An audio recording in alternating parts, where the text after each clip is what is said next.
Well, hello guys, and welcome to my messy garage. As you can tell, started the project, started the video, and then waited till the very end and realized I didn't do an intro. So here you go. I have the 2021 Bronco Rough Country Hidden Winch bumper. It's a lot of words. Essentially, there's a lot of bumpers out there. A lot of them give you winches and mounts up top, sets your winch way out, kills your approach angle, you have that ugly chin look, or they weigh like 100 pounds.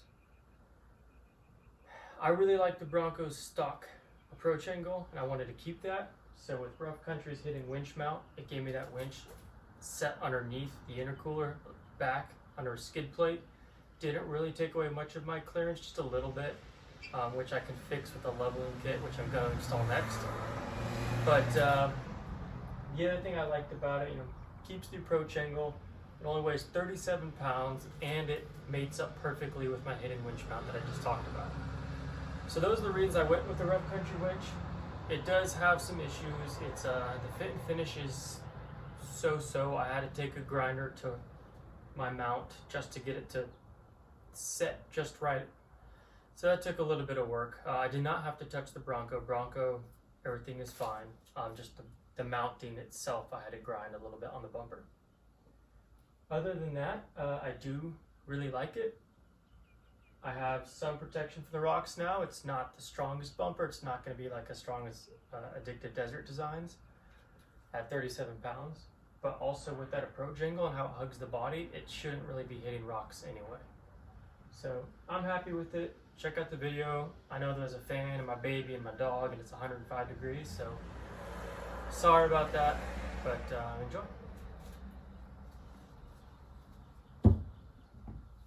So what you see here is pretty much what you get when you order the Rough Country high clearance package with the light options.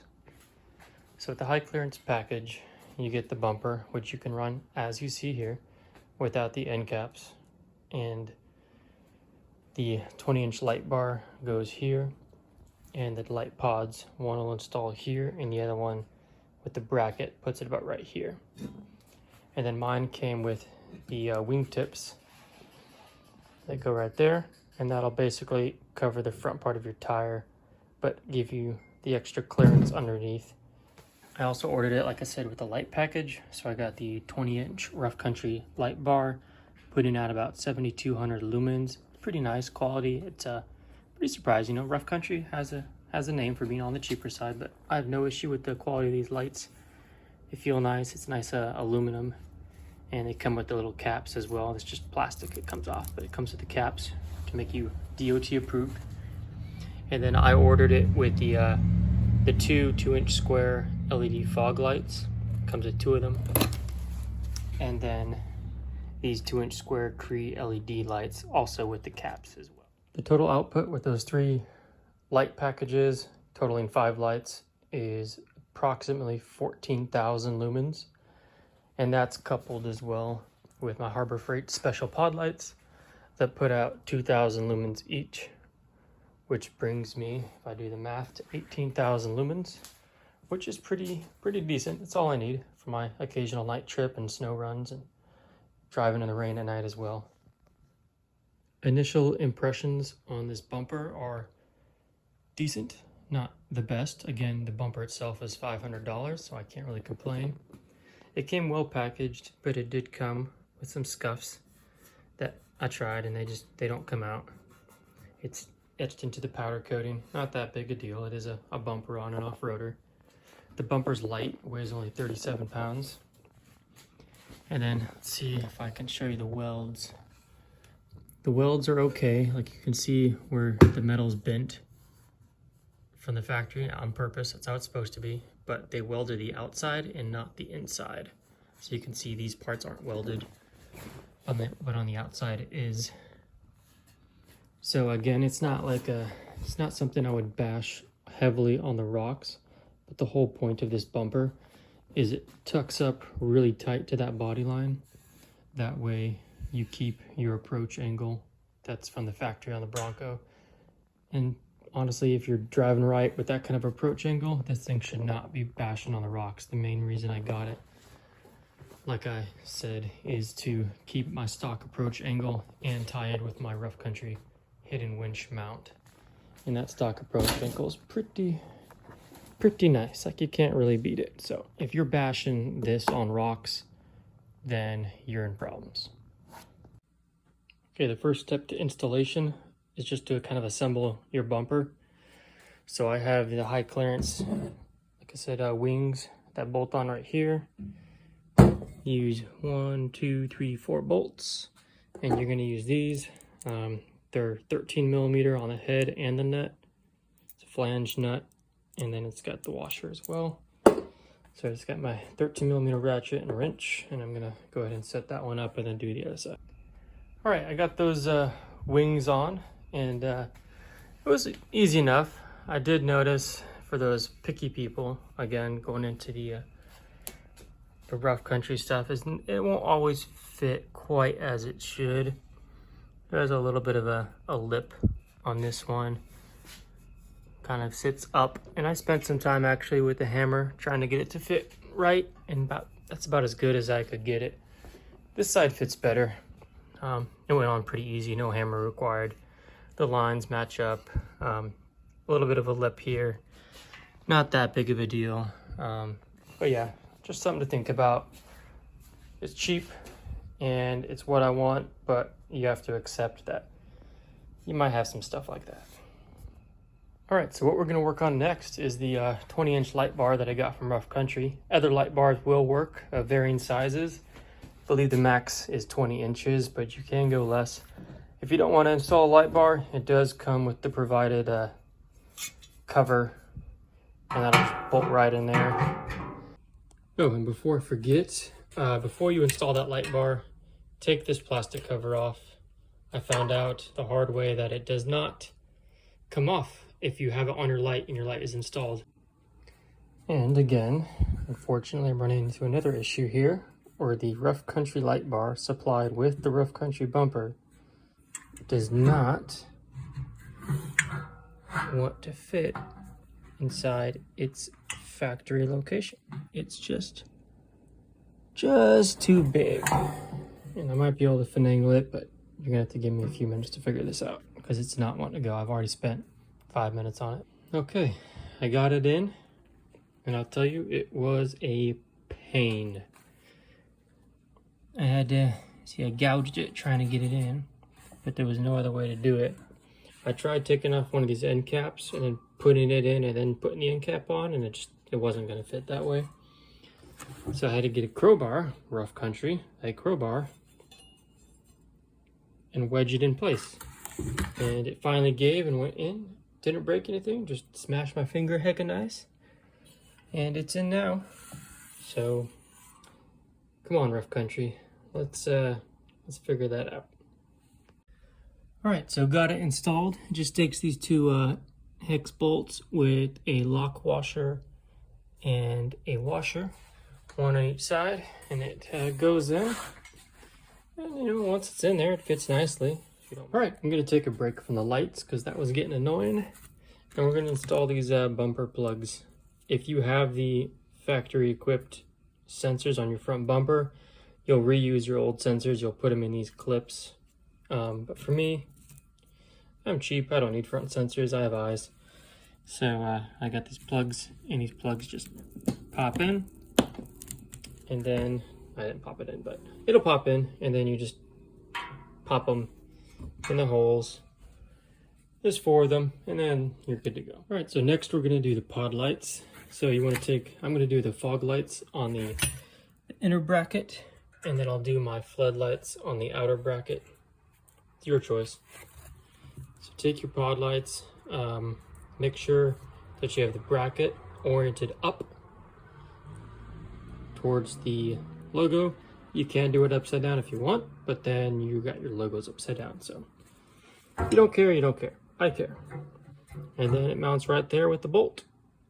And then we'll do the floodlights right here, and that'll be that. All right, then you just do the same thing with your floodlights. Keep them loose just so you can adjust them once you get them mounted. I did notice that on some reason the measurements all appear the same, but on this one I have it kicked all the way over as far as it can to the left, and the rib is hitting right there. It's not a problem, I can adjust it, it's fine. But then on this side it's kicked all the way in as well, and it's on the inside of the rib. So I'm not really sure what's going on, but I mean, it looks fine, it does the same job, it's just, you know, weird things. All right, next we're gonna do the mounting brackets that it came with to mount the bumper to your vehicle, in our case the Bronco. One of mine came with these covers, the thread protectors. That's awesome. The other one didn't. Either way, you're gonna take it, remove the thread protectors if you have them, and then put it underneath this bracket. One side fits one, the other side fits the other one. You can't get it wrong. Put them up, and then you take these little plastic retainers and just push them down over the threads, and that'll hold it in place for you. Pretty nifty idea. I do like that. Yeah, but overall, easy. All right, so now that we've got the bumper loosely assembled, we're gonna start taking off the stock bumper. I have the factory plastic one, and I have the hidden winch from Rough Country already installed. So to begin this, we'll just pull this out, the winch about a foot or so it can rest on the ground. And then you'll take a 15mm socket, and there's 4 bolts. 1, 2, same on the other side, 3 and 4 that you'll remove from the skid plate, and then that'll just drop down and allow you to install the bumper. All right, so next we take these plastic covers off, and underneath there's 3 bolts. They're 15. That's what attaches the bumper to the frame on both sides. So we'll go ahead and take those 3 bolts out, and then reach back and disconnect the wiring harness for the fog lights if you have them equipped. All right, so for those disconnecting your fog lights, I'm on the driver's side underneath the bumper. And you see fog lights there, the wiring runs up. And then right after it clears the bumper, right there is a connector. So we want to disconnect that connector and just leave the rest of the wiring harness in place. And that'll allow us to remove the bumper with all the lights still attached. And yeah, all that noise you're hearing, that's my family watching. All right, got the stock bumper off. Pretty easy, 6 bolts. And now the Rough Country has its own system for mounting using this plate. So we got to remove this factory filler right here, which is these plastic pieces that twist off. And once they twist off, then this backing plate comes right out. All right, next I'm going to be putting the bumper on and test fitting it and just making sure the wires are on the right spots. But before I do that, I just got some masking tape. Put it up on the front lip there, just in case, you know, some extra protection for peace of mind. All right, I just have it resting in place right now. It's not bolted in. It says to use 2 people to put it on. I mean, with the tape and me being careful, it wasn't an issue. The only place you gotta be careful is when you're lifting in place, make sure these don't reach up and snag that. And then this sits pretty close on purpose to the paint here. So just make sure you take your time, don't rush it. Don't wanna scratch your brand new car, I'm sure. And then, yeah, I mean, these all have to be adjusted to fit properly, but they look great. And I'm actually really pleased with the fit and finish. It looks pretty good, even with it not being completely installed yet. All right, so now we take these 12mm washers and these flange nuts. We come back here, and you'll see where I've already done one. Just put them on. There's 3, 1 on this side, and then 2 on the other side right there. Put those on, and then we'll make some adjustments afterward. Okay, once you got the bumper just like loosely mounted with the nuts holding it in place, come back and kind of put your lights, just kind of guesstimate where you think you want them aiming, and then go back and tighten them both on the side and then up top. On these Cree LED floodlights, it's a 14. And then on these fog lights, it's a 13 millimeter socket. And then just used included Allen wrenches for the side. This one is a little bit hard to reach, but it is doable. I was able to reach it just from behind. So just kind of get them mocked up, and then make sure your wires are all accessible and hanging down for the wiring harness install later, which will probably be the toughest spot. All right, next we're gonna start doing the wiring, and this is where it gets kind of complicated. Just take your time. I marked each light at the relay so I can remember which wiring is what. For example, this is my floodlight that I'm laying out right now.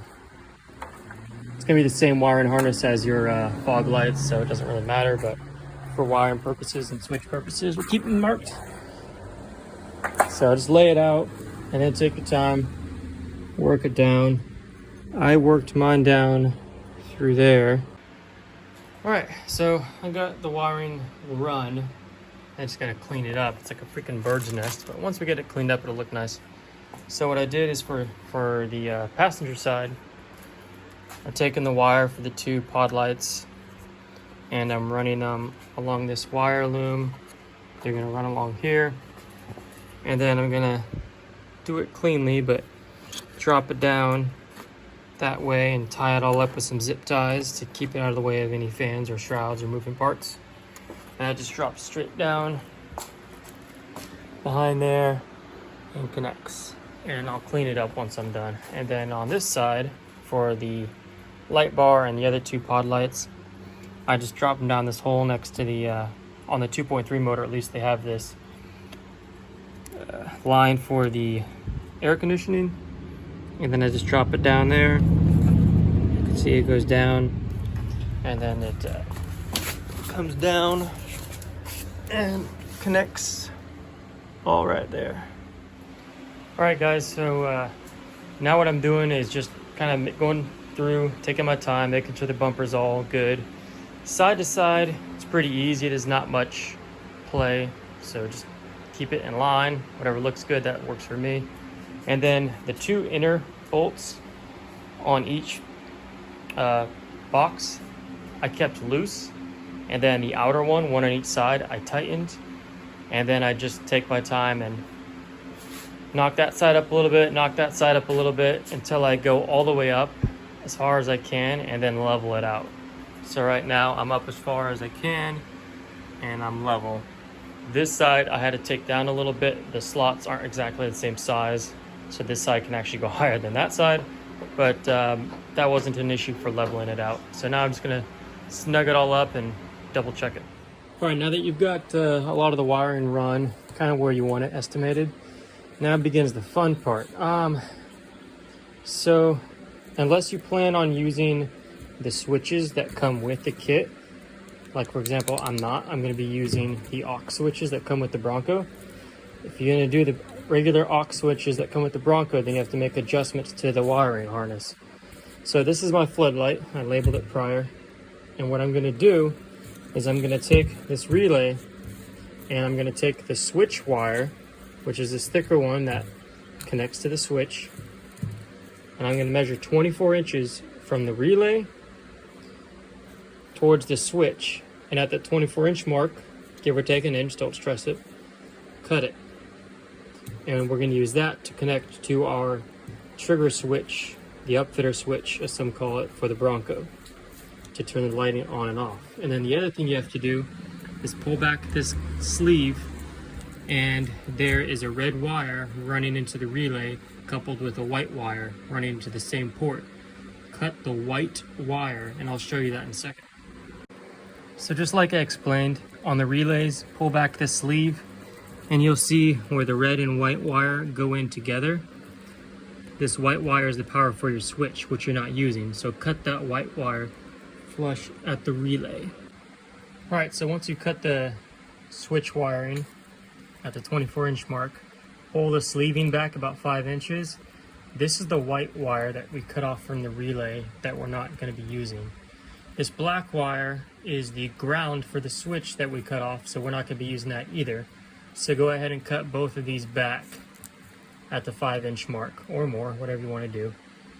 And then this blue one is going to be our trigger wire that's going to connect to the Bronco aux switch.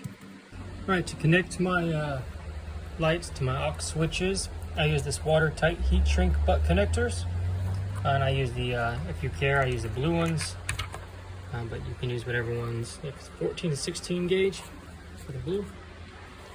And these are my floodlights.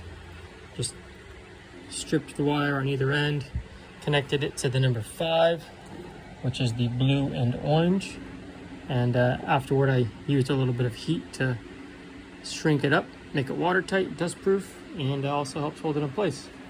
So my pod lights connected to 6, and my floodlights connected to 5, and then I'll do my fog lights on 4. All right, guys, so like we talked about, Rough Country says to cut that white wire on the relay, and then to cut off the trigger completely like we talked about, to connect the blue wire to the trigger wire for the aux cords on the Bronco. But on the light bar, it doesn't come with the relay, it just comes with this switch.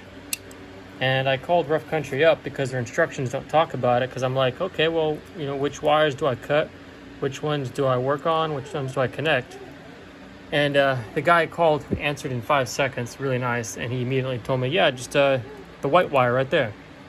So, okay guys, so I messed up right here, so I'm just recording a quick clip. So you're going to use the white wire, attach that one to your aux switch, and then you need to take the 2 black wires and connect those to a ground on the body. You can actually see a ground that I used on the background. That'll give you full power for the light bar. Alright guys, I got the hidden winch kit installed back on.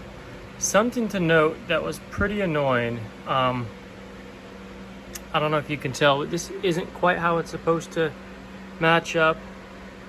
It doesn't bother me, but essentially I have one of the first ever produced hidden winch mounts, so I don't know if that's the problem, because I know they changed the design a tiny bit since, but this hidden winch does not mate up perfectly with this bumper like it's supposed to. I had to come in here and grind back on this hidden winch mount here and here in the corners to get it to fit, because these holes were not lining up, not even close. I had to grind back almost an inch on each side. Again, I have the tools for it. I'm prepared. I was able to make it work. Just keep that in mind. You might have to do some grinding. Hopefully they fix that in the latest edition of these hidden winch mounts. Okay, here's the final product. Overall, I'm pretty happy with it. It was a lot more work than I anticipated. It's 7 p.m. right now, and I started at 10 a.m. this morning. But I like to take my time and do things right. So, I mean, here it is. You can see it opened up a lot of that area.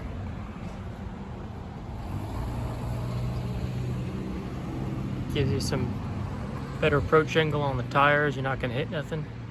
Got my pod lights there. Got my light bar. And got my winch. Got my other pod lights.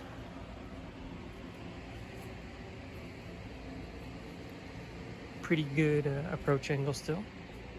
So I'm pretty happy.